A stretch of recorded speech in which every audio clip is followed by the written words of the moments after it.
Hello बच्चों, कैसे हो आप लोग? अच्छे होंगे बेटा। बेटा मैं आपको पढ़ा रही थी कबीरदास जी का चैप्टर साखी के अभ्यास। ठीक है बेटा, फर्स्ट पार्ट में आपको पहले ही पढ़ा चुकी हूँ और आज मैं आपके लिए लेकर के आई हूँ कबीरदास जी का चैप्टर साखी के अभ्यास प्रश्न का सेकंड पार्ट। ठीक है बेटा, तो जान लेते हैं हम कबीरदास जी का चैप्टर साखी के अभ्यास प्रश्न। कबीरदास, ठीक है। और कबीरदास जी का चैप्टर है आपका साखी। 11th क्लास के लिए है बेटा ये, ठीक है। साखी अभ्यास प्रश्न, अभ्यास प्रश्न, ठीक है बेटा। इसमें बेटा मैं आपको कहाँ तक करा चुकी थी? फर्स्ट पार्ट में मैंने आपको बेटा करा दिया था कबीर हर रसियों पिया, बाकी रही न था के, पाका कलश कुमार का बहुर न चढ़ई चाकी। ये मैं आपको कंप्लीट करा चुकी थी। इसके क्वेश्चन अगला है बेटा आपका हेरत हेरत हे सखी रया कबीर हेरा। क्या कह रहे हैं यहाँ पे कबीरदास जी? हेरत हेरत हे सखी रया कबीर हेराय, बूढ़ समानी समद में सोकत हेरी जाए कबीरा, सोकत हेरी जाए। अब यहाँ पे क्या कह रहे हैं कबीरदास जी? इनके क्वेश्चन देखते हैं बेटा। इसमें बताया गया है बेटा, क्वेश्चन इसका है, पहले हम देखेंगे इसको पद्यांश को, हेरत और जाए। हेरत हेरत और लास्ट में हो जाएगा आपका बेटा जाए। ठीक है बेटा। अब इसमें क्या करना है बेटा आपको? हेरत जाए, ये आपका छा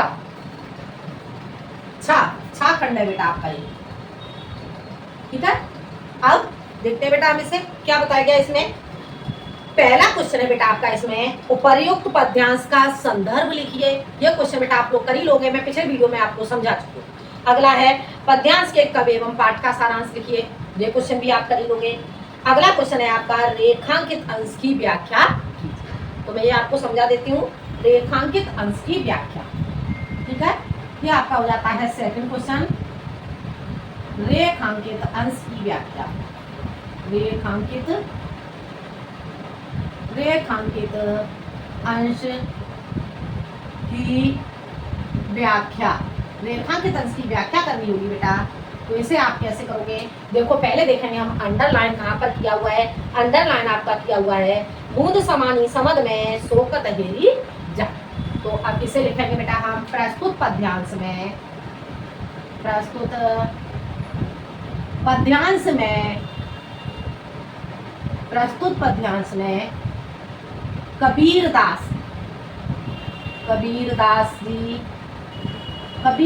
जी कहते हैं कि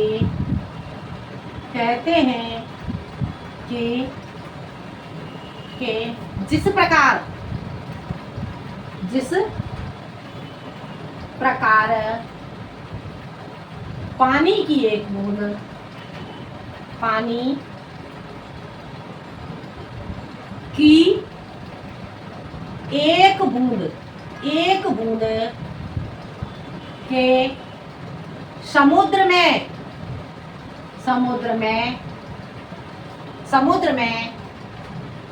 मिल जाने पर उसे खोजा नहीं जा सकता,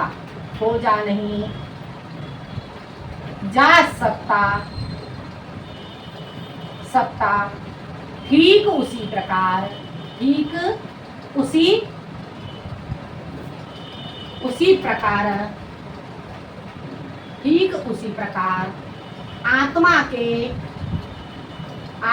के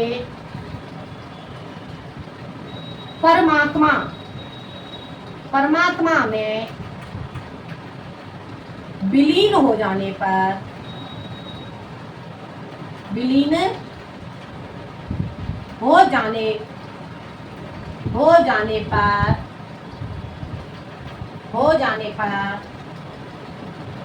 आत्मा का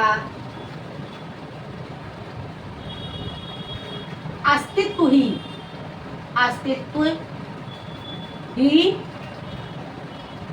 समाप्त हो जाता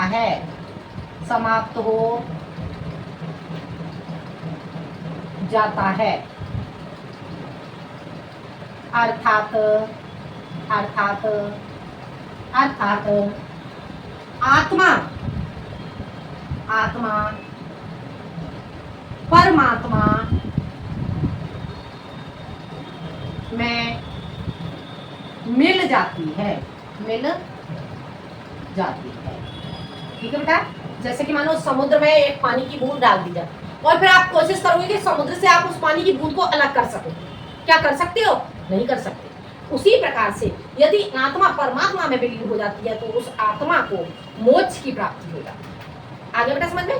तो ये आपको समझ में आ गया होगा रेखांकित अंश की व्याख्या। अगला क्वेश्चन है बेटा आपका, प्रस्तुत दोहे का भाव स्पष्ट कीजिए। अब इसका भाव स्पष्ट करना है तो लिखेंगे प्रस्तुत दोहे का भाव।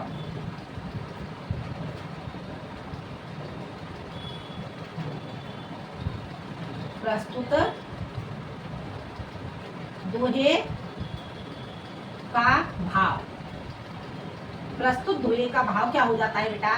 प्रस्तुत दोहे का भाव हो जाएगा आत्मा आत्मा परमात्मा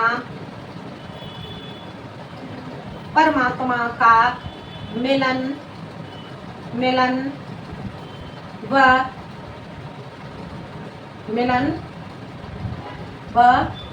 एक रूपता, एक आत्मा परमात्मा का मिलन एक रूपता से है। आगे समझ में? आत्मा परमात्मा का मिलन, ठीक है, आत्मा परमात्मा का मिलन एक रूपता से है, अर्थात एक आत्मा और परमात्मा एक हो जाती है, मिलने के बाद आत्मा परमात्मा एक हो जाती है। Okay clear? समझ आ गया? ये आपको तीसरा क्वेश्चन समझ में आ गया होगा। अगला क्वेश्चन है बेटा आपका, इसमें अगला क्वेश्चन है आपका, प्रस्तुत दोहे में कबीर ने किसका वर्णन किया है? तो प्रस्तुत दोहे में देखते हैं, देखो देखते हैं इसका, ये आप लोग नोट कर लेंगे बेटा।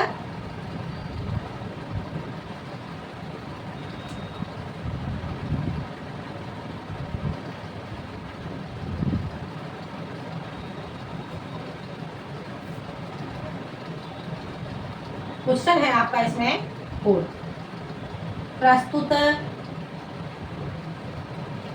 दोहे में कबीर ने समुद्र में पानी की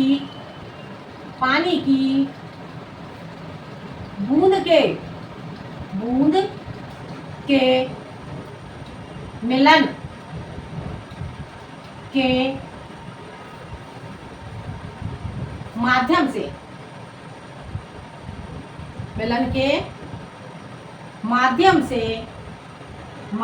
से आत्मा के परमात्मा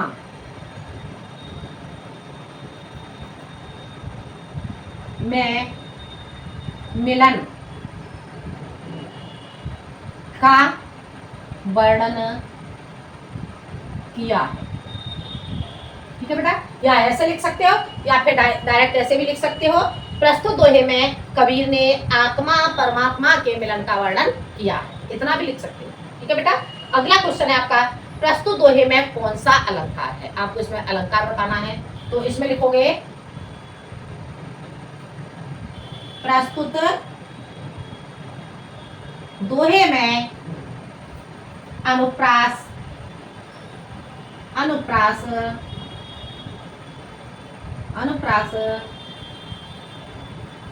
दृष्टांत व पुनरुक्ति प्रकाश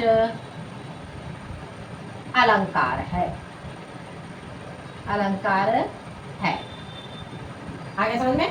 प्रस्तुत दोहे में अनुप्रास दृष्टांत व पुनरुक्त प्रकाश अलंकार है। आगे समझ में? अगला देखते हैं हम। अब हम चलते हैं बेटा अगले पद खंड की ओर।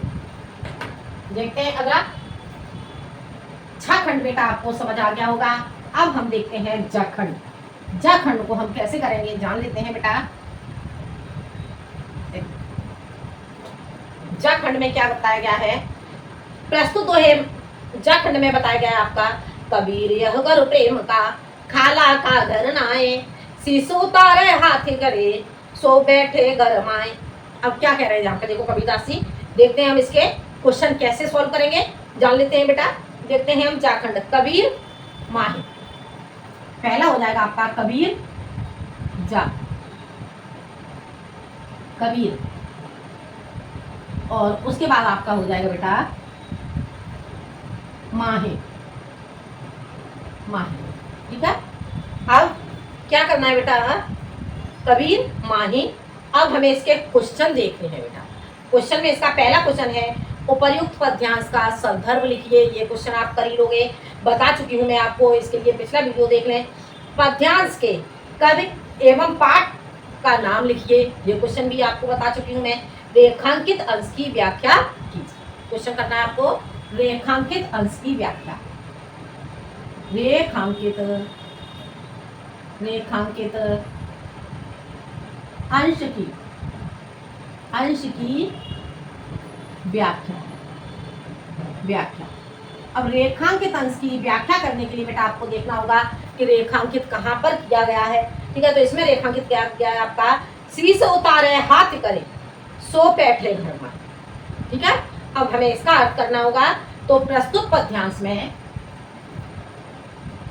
प्रस्तुत पद्यांश में, प्रस्तुत पद्यांश में कबीर,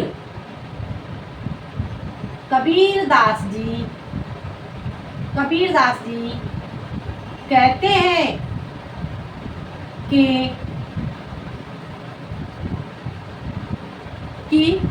ईश्वर की, कहते हैं कि ईश्वर की भक्ति रूपी, भक्ति रूपी घर में बैठना, घर में बैठना, बैठना उतना ही, उतना ही कठिन है,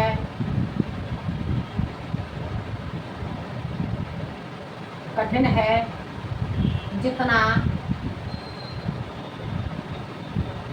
जितना मनुष्य के लिए, मनुष्य के लिए अपने, अपने सिर को काट कर, काट कर हथेली पर रखना, रखना, ठीक है बेटा, ठीक है। आगे समझे, हथेली पर रखना, ठीक है। जो मनुष्य, जो मनुष्य, जो मनुष्य सिर को काटकर, जो मनुष्य अपने सिर को, ऐसे लिखो, जो मनुष्य अपने सिर को, सिर को काट कर हथेली पर रखने का कार्य कर सकता है, कर सकता है, वही ईश्वर की भक्ति रूपी, भक्ति रूपी घर में, घर में बैठ सकता है, बैठ सकता है, ठीक है। आगे समझे, ईश्वर की भक्ति रूपी घर में बैठ सकता है या फिर ईश्वर के भक्ति रूपी घर में निवास कर सकता है। हो गया क्लियर, समझ आ गया। अब हम बढ़ते हैं आगे। देखो एक बार इसे समझ लो, प्रस्तुत पद्यांश में कबीरदास जी कहते हैं कि ईश्वर की भक्ति रूपी घर में बैठना उतना ही कठिन है जितना मनुष्य के लिए अपना, अपने, अपना सिर काटकर हथेली पर रखना, अपना लिख दो यहाँ पर, ठीक है। अपना सिर काट कर हथेली पर रखना। जो मनुष्य अपने सिर को काट कर हथेली पर रखने का कार्य कर सकता है, वही ईश्वर की भक्ति रूपी घर में बैठ सकता है, ईश्वर की भक्ति रूपी घर में निवास कर सकता है। हो गया क्लियर? समझ आ गया बेटा? ये आपको समझ में आ गया होगा रेखांकित अंश की व्याख्या। अगला क्वेश्चन है बेटा आपका, अगला क्वेश्चन देख लेते हैं। प्रस्तुत साखी का भाव स्पष्ट कीजिए। ठीक है, क्या क्वेश्चन पूछा गया है? प्रस्तुत साखी का भाव स्पष्ट कीजिए। तीसरा क्वेश्चन है, तीसरा क्वेश्चन है प्रस्तुत साखी का भाव, साखी का भाव। ठीक है बेटा, अब आपको ये क्वेश्चन करना होगा, तो इसे कैसे करोगे? इसमें लिखेंगे बेटा हम परमात्मा के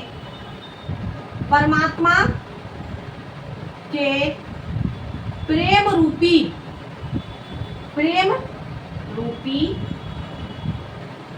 राज्य में प्रवेश करने के लिए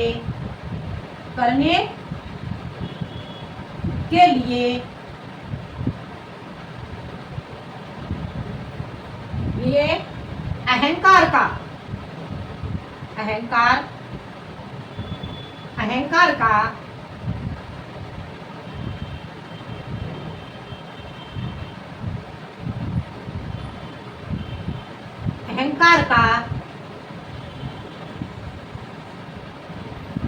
क्या बताया गया है?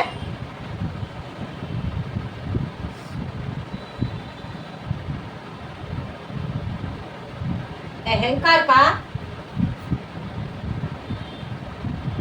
त्याग करना आवश्यक है,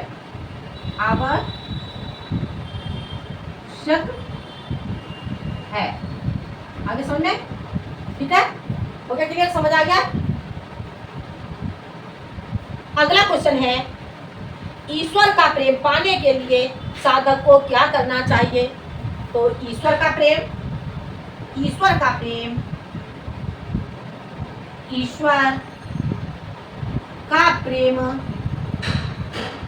पाने के लिए साधक को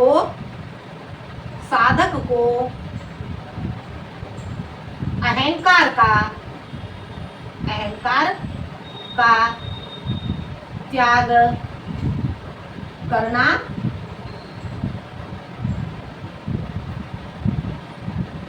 चाहिए। आगे बेटा समझ में? अगला क्वेश्चन है बेटा आपका, हम अगला क्वेश्चन देख लेते हैं। अगला क्वेश्चन है, प्रस्तुत दोहे में कौन सा अलंकार है? प्रस्तुत दोहे में कौन सा अलंकार है? तो यहाँ पे लिखोगे आप बेटा, प्रस्तुत दोहे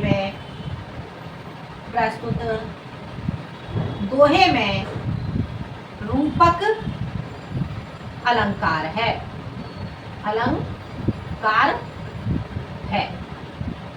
आगे बेटा समझ में? ये दोनों क्वेश्चन आपको समझ आ गए। ईश्वर का प्रेम पाने के लिए साधक को अहंकार का त्याग करना चाहिए। ठीक है, और अगला क्वेश्चन है, प्रस्तुत दोहे में रूपक अलंकार है। ठीक है, आगे समझ में? ये क्वेश्चन आपको समझ आ गए होंगे बेटा। अब हम चलते हैं अगले पदखंड। अगला पदखंड देखेंगे। अगला देखते हैं बेटा हम, अगले में कबीरदास जी क्या कहते हैं।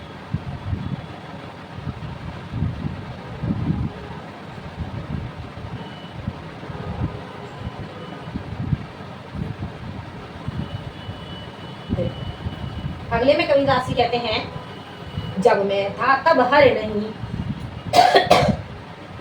अब हरे हैं मैं नाए, सब अंधियारा मिट गया जब दीपक देखा माए। अब यहाँ पे कबीरदास जी क्या कह रहे हैं, इसके देखते हैं। जब मैं और माहे, जब मैं, जब मैं, ठीक है, जब मैं और माहे, हो गया क्लियर?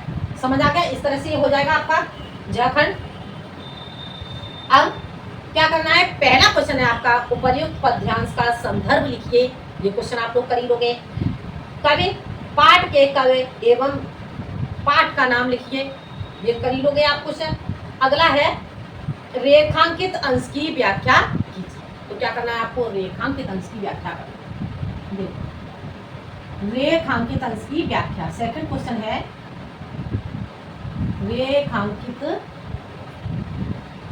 अंश की व्याख्या। ठीक है, अब आपको रेखांकित अंश की व्याख्या करनी है। अब हम इसे कैसे करेंगे बेटा, जान लेते हैं रेखांकित अंश की व्याख्या। तो प्रस्तुत पद्यांश में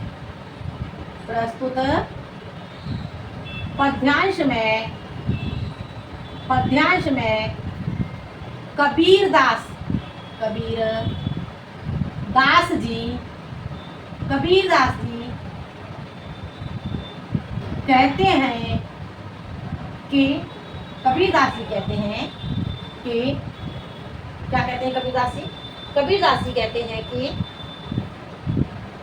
सब अंधियारा मिट गया जब दीपक देखा मैंने। कि जब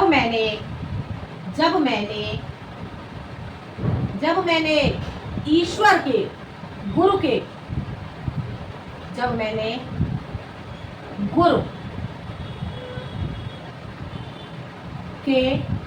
ज्ञान रूपी गुरु के द्वारा, ऐसे देखो, गुरु के द्वारा दिए गए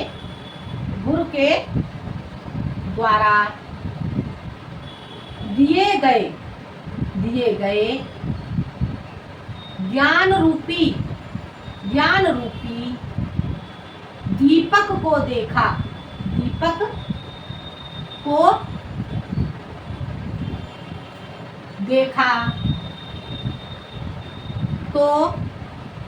दीपक को देखा तो मेरा क्या हो गया, संपूर्ण अंधकार, सब अंधियारा मिट गया। तो मेरे अंदर का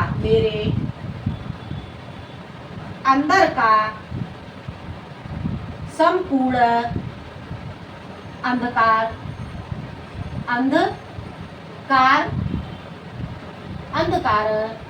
समाप्त हो गया। आगे बेटा समझ में, ये क्वेश्चन आपको समझ आ गया होगा। अब हम देखते हैं बेटा अगला क्वेश्चन। अगले क्वेश्चन में क्या कहते हैं कबीरदास जी, परमात्मा का दर्शन कब होता है। तो ईश्वर का दर्शन कब होता है, जब तक हमारे अंदर अंधकार रहेगा तो तब हमें ईश्वर की प्राप्ति नहीं होगी, ईश्वर का दर्शन नहीं होगा। तो ईश्वर का, परमात्मा का दर्शन कब होता है। तो इस क्वेश्चन को लिखेंगे, हमारे अंदर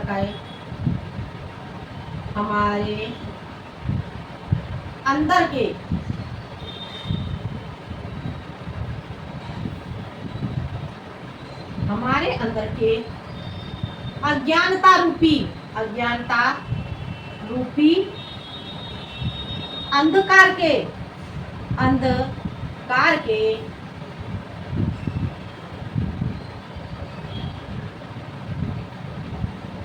अज्ञानता रूपी अंधकार के समाप्त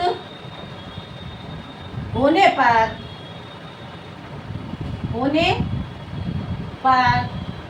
हमें परमात्मा का, क्या था क्वेश्चन, परमात्मा का दर्शन कब होता है, हमें परमात्मा का दर्शन होता है। आगे बेटा समझ में, इसमें व्याख्या में बेटा आप कितना और बढ़ा दोगे। मैंने जब गुरु के द्वारा दिए गए ज्ञान रूपी दीपक को देखा तो मेरे अंदर का अज्ञानता रूपी, ठीक है, अज्ञानता रूपी संपूर्ण अंधकार समाप्त। यहाँ पे लिखोगे अज्ञानता रूपी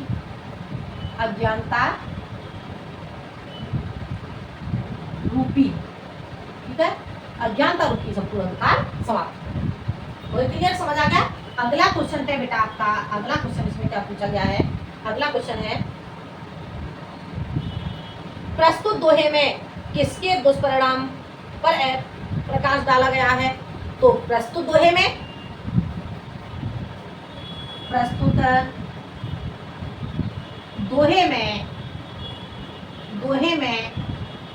अहंकार के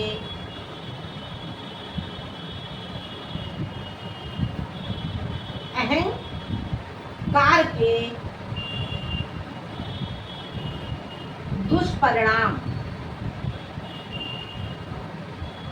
दुष्परिणाम पर प्रकाश डाला गया है, डाला गया है। आगे बेटा समझ में, प्रस्तुत दोहे में अहंकार के दुष्परिणाम पर प्रकाश डाला गया है। ठीक है, ये था आपका क्वेश्चन।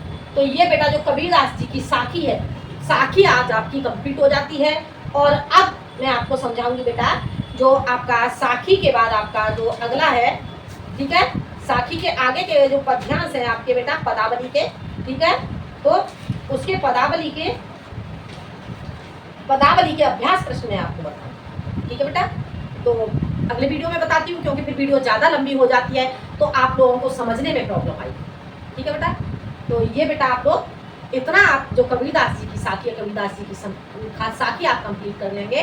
बाकी के जो पदावली का आपका वीडियो है, पदावली के बारे में मैं आपको अगले वीडियो में बताऊँ क्योंकि वीडियो बहुत लंबी हो जाती है, फिर बच्चों को प्रॉब्लम आती है। ठीक है, तो आज के लिए इतना ही। मिलते हैं बेटा हम अगले वीडियो में एक नए टॉपिक के साथ, यानी कि पदावली के अभ्यास प्रश्न के साथ। जब तक के लिए धन्यवाद।